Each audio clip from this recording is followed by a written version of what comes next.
오늘 우리에게 주신 하나님 말씀은 우리 구약성경 에스라 9장 1절에서 8절까지 말씀입니다.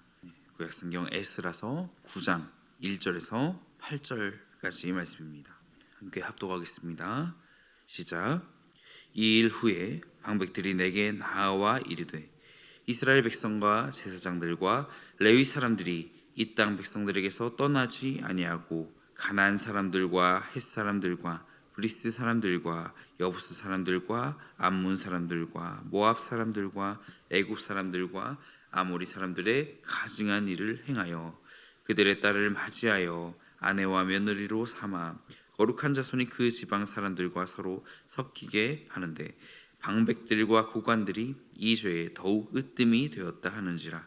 내가 이 일을 듣고 속옷과 겉옷을 찢고 머리털과 수염을 뜯으며 기가 막혀 앉으니 이에 이스라엘의 하나님의 말씀으로 말미암아 떠는 자가 사로잡혔던 이 사람들의 죄 때문에 다 내게로 모여오더라.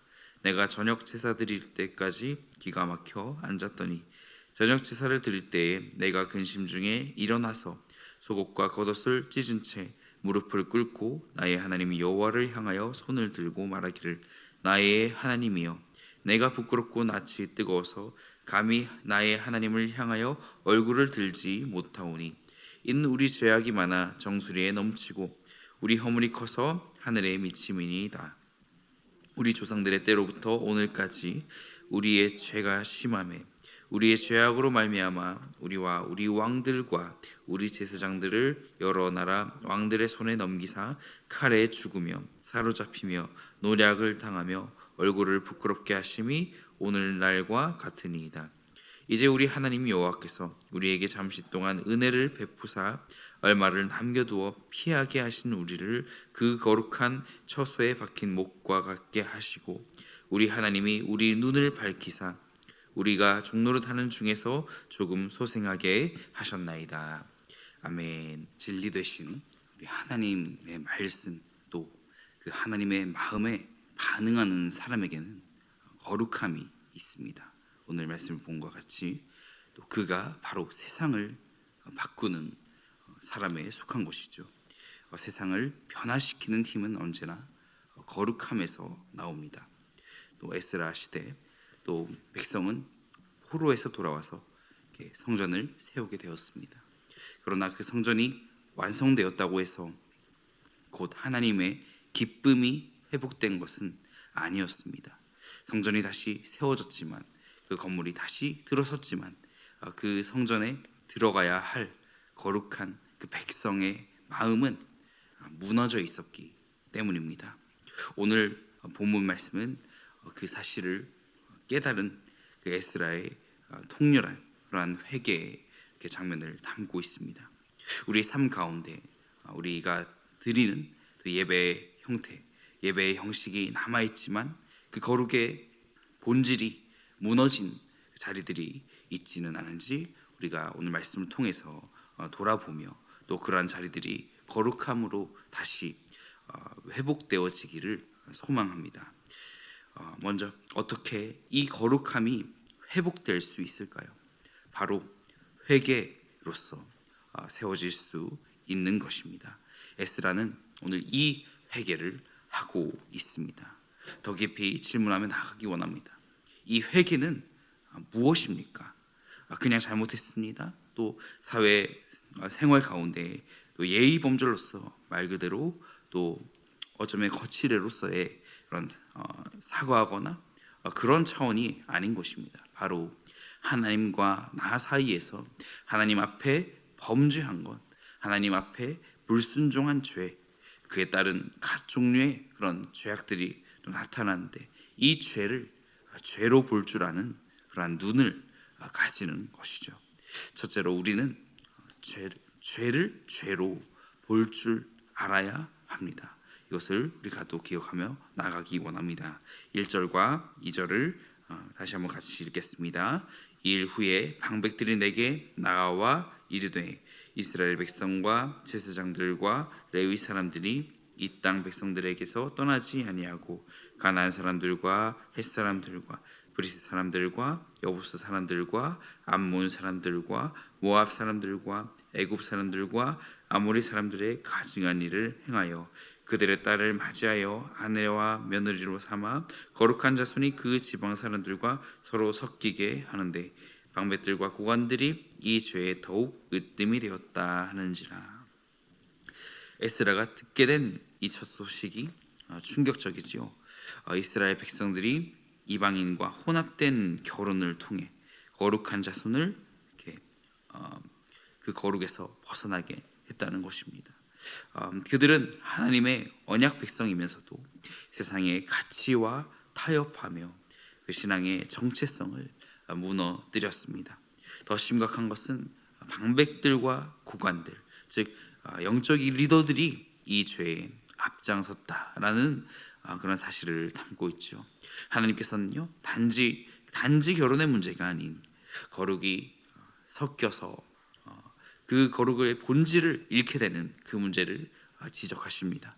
이스라엘은 하나님을 예배하면서도 동시에 세상과 섞여 살 수 있다고 생각한 것입니다. 그러나 하나님께서 그들의 중심을 보셨을 때 그 중심이 더 이상 구별된 백성, 거룩한 백성이 아닌 것을 슬퍼하셨습니다. 하나님께서는요, 언제나 거룩을 통해서 이스라엘 백성을 구별하셨습니다. 그런데 지도자들이 먼저 타락하자 그 공동체 전체가 무너지게 된 것입니다. 오늘 우리가 돌아보면요, 우리에게도 주어진 동일한 도전이 있습니다. 우리가 죄를 죄로 부르지 않으면 거룩은 점점 희미해지고 성전은 껍데기만 남게 된다는 것이죠. 이에 따른 결과는 슬픔밖에 없으며 또 절망만이 또 남게 될 것입니다. 이 모든 것은 죄로 인한 것이죠. 우리는 이 죄를 죄라 구별하며 죄짓고 살지 말아야 하며 우리가 두 번째로 나아갈 때 죄로 인해 우리가 애통하며 슬퍼할 줄 알아야 됨을 우리가 기억하기 원합니다. 우리 3절에서 5절의 말씀인데요, 그냥 같이 읽겠습니다. 모두 읽겠습니다. 내가 이 일을 듣고 속옷과 겉옷을 찢고 머리털과 수염을 뜯으며 기가 막혀 앉으니 이에 이스라엘의 하나님의 말씀으로 말미암아 떠는 자가 사로잡혔던 이 사람들의 죄 때문에 다 내게로 모여오더라. 내가 저녁 제사 드릴 때까지 기가 막혀 앉았더니 저녁 제사를 드릴 때에 내가 근심 중에 일어나서 속옷과 겉옷을 찢은 채 무릎을 꿇고 나의 하나님 여호와를 향하여 손을 들고, 지도자들로 인해 무너졌던 거룩함, 또 한 지도자의 회개와 애통함으로 이스라엘이 하나님 앞에 모이게 되는 것을 보게 됩니다. 그 중에서도 그 이야기를 듣고 그 소식을 듣고 회개와 애통함으로 나온 그 사람들을 통해서 말이죠, 무겁고 때로는 버겁더라도 저들이 여호와 앞에 돌아올 수 있다면 그러한 마음으로 애통하는 지도자의 모습을 우리가 보게 됩니다. 에스라는 이 소식을 듣고 옷을 찢고 머리털과 수염을 뜯습니다. 우리 3절의 말씀처럼 말이죠. 그의 반응은 과장이 아니었습니다. 하나님 앞에서 그 죄의 무게를 느낀 그 사람의 고통이었던 것입니다. 지금 에스라의 모습은 분노가 아닙니다. 분노가 아닌 무엇입니까? 바로 하나님 앞에 엎드려 통곡하는 그러한 모습입니다. 그의 통곡은 정죄보다 회복을 위한 눈물이 가득한 것이죠. 우리 안에 이러한 영적인 회개가 일어남으로써 우리 한 사람 한 사람 하나님 앞에 굳건히 서며 동행하는 그런 선한 일이 가득하기를 원합니다.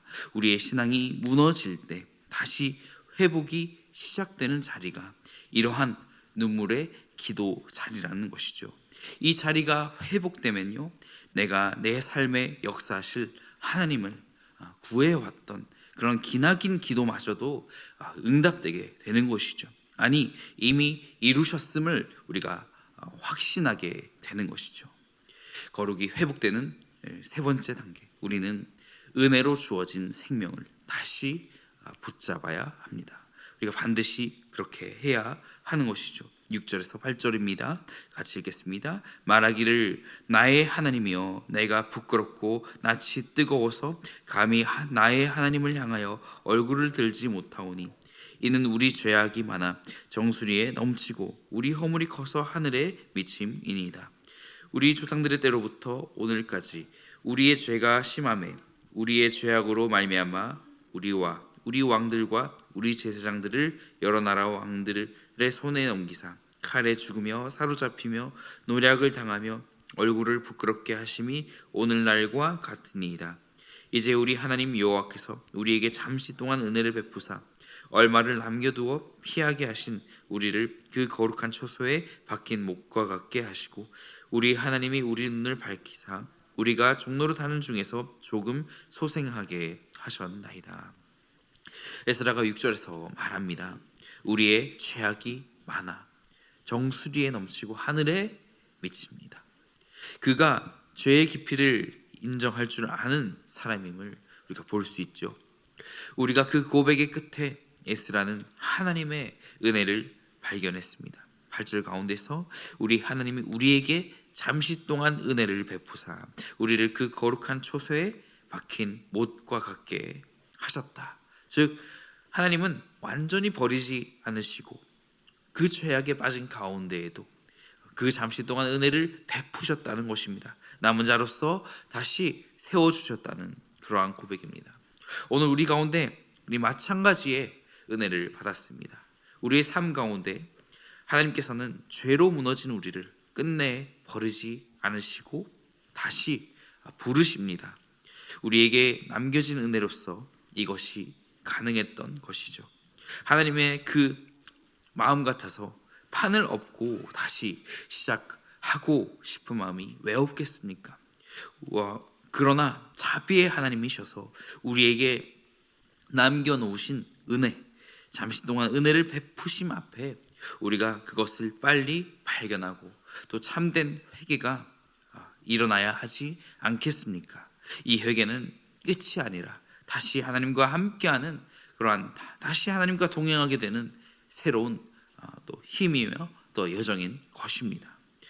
이러한 거룩이 회복될 때에 우리 한 사람 한 사람 또 성전으로 부르신 그 사명이 다시 세워진다는 것을 우리가 기억하길 원합니다. 사랑하는 성도 여러분, 말씀을 맺어가면서 이 거룩이 회복되어야 성전의 사명도 다시 세워지며 이루어진다는 것을 우리가 기억하기 원합니다.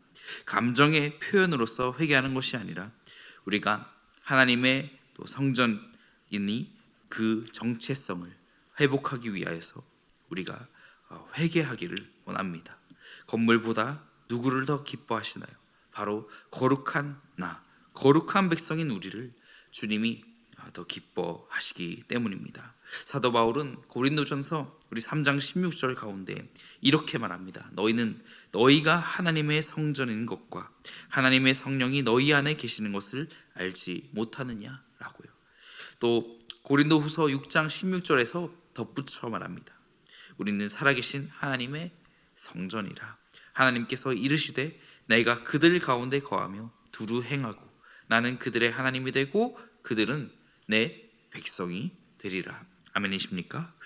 네, 신학자 그레고리 비인이 말한 바 있습니다. 성전은 언제나 하나님의 임재가 온 땅에 충만하도록 확장되기 위해 존재했다. 에스라의 회개가 바로 그 첫걸음이 되는 것을 또 볼 수가 있죠. 또 거룩이 회복될 때 그 성전의 사명이 회복된다는 것입니다. 성전은 건물이 아닌 우리 자신이며 우리 한 사람 한 사람을 통해서 이루어 가시는 하나님의 임재입니다. 하나님은 우리의 회개를 통해서 그분의 임재를 다시 이 땅에 확장하기를 원하십니다. 그렇게 하여 이 시대 예배는 수없이 많지만 무너진 성전, 무너진 마음이 다시 세워지고 하나님의 임재가 우리 한 사람 가운데 충만히 임하는 거룩한 백성 되는 저와 여러분 되기를 예수님의 이름으로 축복합니다. 사랑의 하나님, 우리가 죄를 죄로 보지 못하고 살아온 날들을 용서하여 주옵소서. 형식이 존재하나 마음은 무너져 있었던 우리의 신앙을 회개합니다. 에스라처럼 주 앞에 통회하는 마음을 주시고 다시 거룩을 세워가게 하여 주시옵소서. 그렇게 하여 우리의 가정과 교회가 하나님의 성전이 되게 하시고 그 안에 하나님의 임재가 다시 드러나게 하여 주옵소서. 우리의 회개를 통해서 오직 주의 영광이 우리의 삶을 통해서 나타나고 또 증거되는 귀한 역사를 허락하여 주시옵소서. 이 시간도 또한 기도하며 나아갈 때 들으시고 응답하시는 그 성령 하나님의 그 깊은 그 은혜 가운데 그 음성 가운데 나아갈 수 있는 귀한 그 사랑과 은혜를 허락하여 주옵소서. 감사드리며 이 모든 말씀 예수 그리스도 이름 받들어 기도하옵나이다. 아멘. 이 시간 주기도문 하신 후에 각자의 기도로 나아가겠습니다.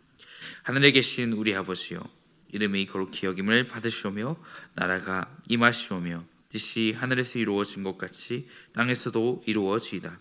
오늘 우리에게 일용할 양식을 주시옵고 우리가 우리에게 죄 지은 자를 사하여 준 것 같이 우리 죄를 사하여 주시옵고 우리를 시험에 들게 하지 마시옵고 다만 악에서 구하시옵소서. 나라와 권세와 영광이 아버지께 영원히 있사옵나이다. 아멘.